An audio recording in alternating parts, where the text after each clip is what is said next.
चाहे वो शुक्ल पक्ष की हो चाहे वो कृष्ण पक्ष की। श्रावण महीने की पंचमी के दिन शंकर भगवान पर जिस जिस परिवार के व्यक्ति का कांवड़ जल हमने बताया है आपको, जरूरी नहीं है कि डंडा बांधकर 2 कावड़ के जल के लोटे लेकर जाओ, आप अपने हाथ में भी 2 पात्र लेकर जा सकते हैं।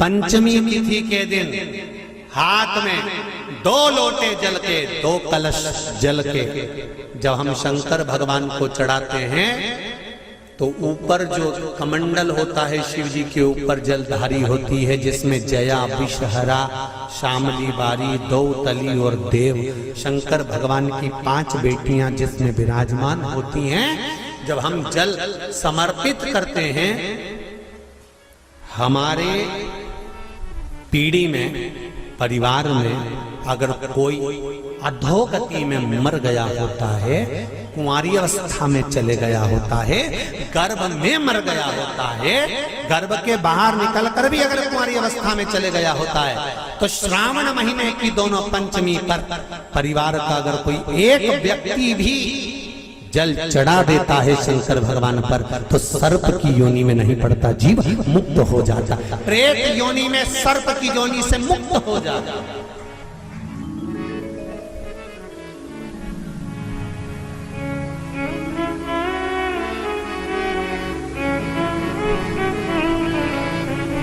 महाराज, हमारे यहाँ सांपों की पूजन कौन से दिन होती है, कौन सी तिथि में करते हैं? जम के बोलो जरा। नाग पंचमी। नाग पंचमी का मतलब क्या है?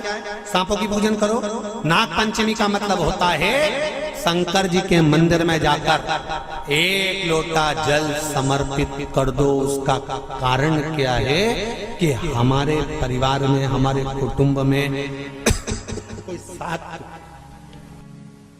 कुटुंब में, परिवार में कोई 7 पीढ़ी के अंतर्गत भी अगर कोई जीव तड़प रहा होता है, पड़ा हुआ होता है, उसकी मुक्ति नहीं होती है, तो पंचमी का चढ़ा हुआ जल उस जीव को प्राप्त हो जाता है और वो जीव तर जाता है, उसका फिर जन्म नहीं होता, वो तर।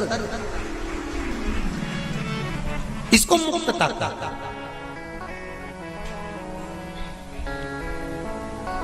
इसको मोक्ष का।